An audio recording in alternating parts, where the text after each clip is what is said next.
Ce procès est une première au Togo et pour cela, les autorités ont spécialement créé une cour de justice militaire. C'est donc la première affaire qu'elle jugera. Tous les accès qui mènent au palais de justice, là où se déroulent les audiences, sont bouclés.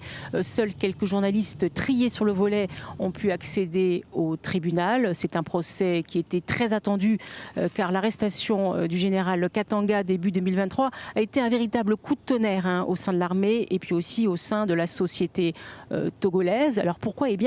Parce que le prévenu n'est autre qu'un ancien allié de poids du président togolais. Le général Abalo Katanga était jusqu'en 2020 chef d'état-major des forces armées togolaises. Mais aujourd'hui, il est passé de l'autre côté, sur le banc des accusés. Il est poursuivi notamment pour complicité de meurtre et puis complot contre la sûreté intérieure de l'État. Celui qui était tout-puissant pendant 7 ans au Togo a vu son destin basculer peu après la présidentielle de 2020. Le colonel Madjouba, qui était le commandant du bataillon d'intervention, est retrouvé mort dans son bureau de sa caserne à Lomé. On est donc en 2020, quelques jours après la prestation de serment du chef de l'État togolais, Faure Gnassingbé.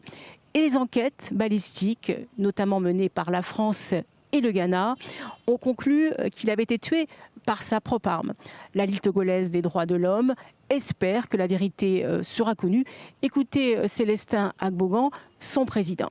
Pour nous, ce qui nous concerne en tant que défenseurs des droits de l'homme, c'est la manifestation de la vérité. Il faut que la vérité soit dite au moins une fois dans ce pays-là et que les coupables soient punis conformément à la loi et que les victimes aussi puissent être satisfaits des décisions qui seront rendues. Et nous espérons que ce tribunal-là, à qui nous accordons le bénéfice du doute, pourrait parvenir et véritablement asseoir la vérité. Le procès s'ouvre après 3 ans d'enquête et de procédure d'instruction.